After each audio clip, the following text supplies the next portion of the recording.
2019 সাল ফেব্রুয়ারির 14 তারিখ ভারত নিয়ন্ত্রিত কাশ্মীরের পুলওয়ামায় এক আত্মঘাতী হামলায় নিহত হল 40 জন ভারতীয় সেনা। কয়েকদিনের মাথায় 1971 সালের পর প্রথমবারের মতো সীমান্ত অতিক্রম করে পাকিস্তানের বালাকোটে বিমান হামলা চালালো ভারত। পাকিস্তান ভূপাতিত করল দুটি বিমান, আটক হলেন একজন ভারতীয় পাইলট। তৈরি হলো আরেকটি যুদ্ধের আশঙ্কা। ওই একই বছর আগস্টের 5 তারিখ ভারতের সংসদ সংবিধান থেকে কাশ্মীরের বিশেষ মর্যাদা সংক্রান্ত 370 নম্বর অনুচ্ছেদটি বাতিল করে দিল। কাশ্মীরকে ভেঙে দুটি কেন্দ্রশাসিত অঞ্চলে ভাগ করা হলো। এরপর থেকে সেখানে শুরু হয় ব্যাপক বিক্ষোভ, জারি করা হলো কঠোর লকডাউন।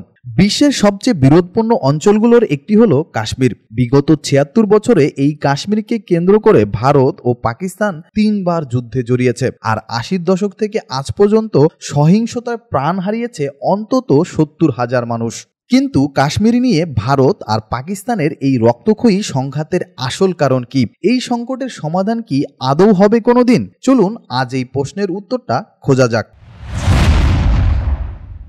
এই বিরোধের শুরুটা বুঝতে হলে আমাদের ফিরে যেতে হবে 1947 সালে। ব্রিটিশরা ভারতবর্ষ ছেড়ে যাওয়ার আগে তাড়াহুড়ো করে এঁকে দিয়েছিল দুটি দেশের সীমানা, মুসলিম সংখ্যাগরিষ্ঠ পাকিস্তান আর হিন্দু সংখ্যাগরিষ্ঠ ভারত। কিন্তু কাশ্মীরের সমীকরণটি ছিল আরো বেশি জটিল। এখানকার বেশিরভাগ মানুষই ছিল মুসলিম, কিন্তু শাসক ছিলেন হিন্দু মহারাজা হরি সিং। তাকে দেওয়া হয়েছিল এই দায়িত্ব, তিনি ভারত বা পাকিস্তান যে কোনো একটিতে যোগ দিতে পারবেন অথবা স্বাধীন থেকে যেতে পারবেন। মহারাজা চেয়েছিলেন স্বাধীন থাকতে, কিন্তু 1947 সালের অক্টোবর মাসে পাকিস্তানপন্থী সশস্ত্র উপজাতীয় গোষ্ঠী কাশ্মীরে অভিযান চালালে তিনি ভারতের সাথে যোগ দেওয়ার চুক্তিতে স্বাক্ষর করেন। ভারতও তখন দ্রুত কাশ্মীরে সেনা পাঠায়, আর এইভাবেই শুরু হয় প্রথম ভারত পাকিস্তান যুদ্ধ। 1948 সালে জাতিসংঘের মধ্যস্থতায় যুদ্ধবিরতি হয়। কাশ্মীর দুটি অংশে ভাগ হয়ে যায়, যার মাঝে তৈরি হয় লাইন অফ কন্ট্রোল বা নিয়ন্ত্রণ রেখা। জাতিসংঘ গণভোটের প্রস্তাব দিলেও ভারত ও পাকিস্তান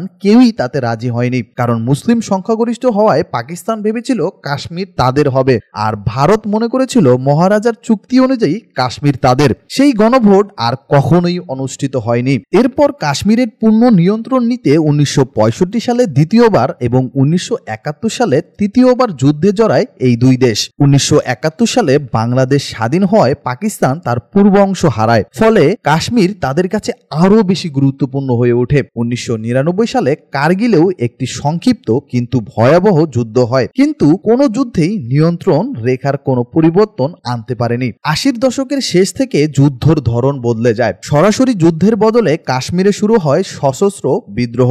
জম্মু ও কাশ্মীর লিবারেল ফ্রন্ট এর মতো সংগঠনগুলো স্বাধীনতার জন্য সশস্ত্র সংগ্রাম শুরু করে। ভারত এই বিদ্রোহ দমনে কঠোর অবস্থান নেয়। অভিযোগ ওঠে পাকিস্তানের সীমান্ত থেকে বিদ্রোহীদের সমর্থন দিচ্ছে, যদিও পাকিস্তান তা বরাবরই অস্বীকার করে চলেছে। পরিস্থিতি নিয়ন্ত্রণে কাশ্মীর উপত্যকায় প্রায় 5 লক্ষ সেনা মোতায়েন করে ভারত। শুরু হয় দমনপীড়নের এক নতুন অধ্যায়। আর 1998 সালে এই সংঘাতে যোগ হয় আরো এক ভয়াবহ নতুন মাত্রা। ভারত এবং পাকিস্তান দুই দেশই পারমাণবিক শক্তি অর্জন করে। কাশ্মীর পরিণত হয় দুই পারমাণবিক শক্তিধর দেশের যুদ্ধের ময়দানে। এরপর থেকে একদিকে যেমন ভারতীয় বাহিনী নিপীড়নের শিকার হয়ে অনেক কাশ্মীরি সশস্ত্র সংগ্রামে যোগ দিয়েছে, তেমনি পাকিস্তান ভিত্তিক গোষ্ঠীগুলো বারবার হামলা চালিয়েছে ভারতীয় সেনাদের উপর।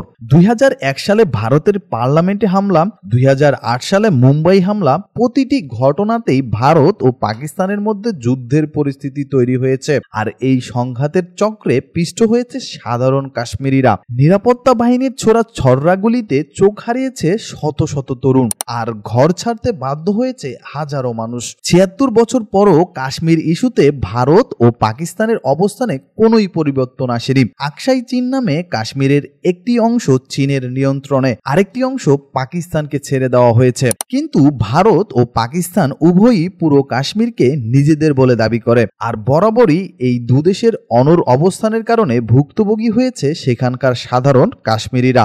দুই পারমাণবিক শক্তির স্বার্থের দ্বন্দ্বে চাপা পড়ে গিয়েছে তাদের নিজেদের চাওয়া পাওয়া আর আত্মনিয়ন্ত্রণের অধিকার। তাই খুব শীঘ্রই যে এই সংকটের সমাধান হচ্ছে তা বলা প্রায় অসম্ভব। তো আজকের এই ভিডিওটা আপনার কেমন লাগলো অবশ্যই কমেন্ট করে জানাবেন, আর ভিডিওটি ভালো লাগলে আমাদের চ্যানেলটিকে সাবস্ক্রাইব করে বেল বাটনটিকে অন করে দিবেন।